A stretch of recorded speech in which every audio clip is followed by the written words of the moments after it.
তালা, 5 আয়াত করে 5 তালা, এইভাবে পড়তে পড়তে গো কোরআনুল কারীম পুরাটা পড়ে শেষ করে ফেলবে। আওয়াজ দেখুন না একটু সুবহানাল্লাহ। যখন কোরআন শেষ হবে, কোরআনুল কারীমের মধ্যে আয়াত আছে 6666 মতান্তরে কম বেশি আছে, যতগুলি আয়াত আছে ততগুলি তালা অতিক্রম করবে ও আল্লাহর বান্দারা। আর ওই তালার মধ্যে কোরআন ওয়ালার জায়গা হবে, উনি ওই জায়গায় থাকবে। জোরে কোন সুবহানাল্লাহ।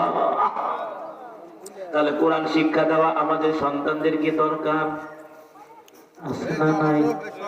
কথা বলেন, আছে না নাই?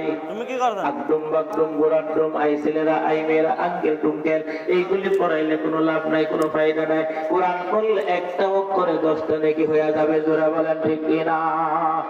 এই জন্য আমি কবিতার আকারে বলি, মাগো আমি পড়বো না আর হাট্টি মাটিম ডিম, মাদ্রাসাতে পড়বো এবার আলিফ লাম আর মিম। জোরে কন্যা সুবহানাল্লাহ। মাগো আমি পড়বো না আর হাট্টি মাটিম ডিম, মাদ্রাসাতে পড়বো এবার আলিফ লাম আর মিম। জোরে বলেন ঠিক কিনা? মাগো আমি পড়বো এবার আলিফ বাতাসা, স্কুল কলেজ এসব হয় না শিখা। ঠিক কিনা?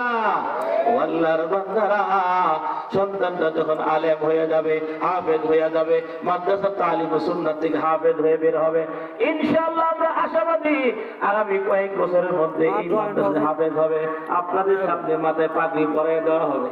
বলেন ইনশাআল্লাহ। আল্লাহ কবুল করুক। জোরে বলেন আমিন। আপনার সন্তানটা যখন হাফেজ হয়ে যাবে গো, আল্লাহর বান্দার হাফেজের দাম কত, দাম কত, দাম কত আমরা বুঝি না, বুঝি না, বুঝি না। বুঝলে আমাদের সন্তানগুলি মাদ্রাসায় দিয়ে তুমি একটা সন্তান অন্য জায়গায় পড়াইতাম না।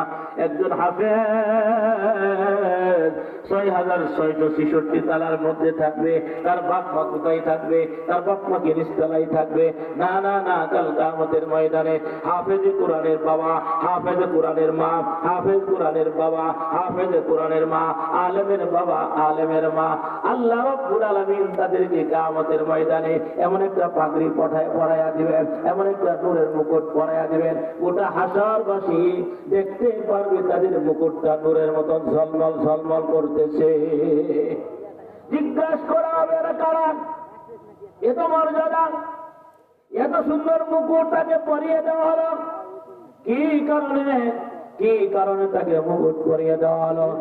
তখন উত্তর দেওয়া হবে, এরা অন্য কেউ নয়, এরা হলো হাফেজের বাবা, আলেমের বাবা মা।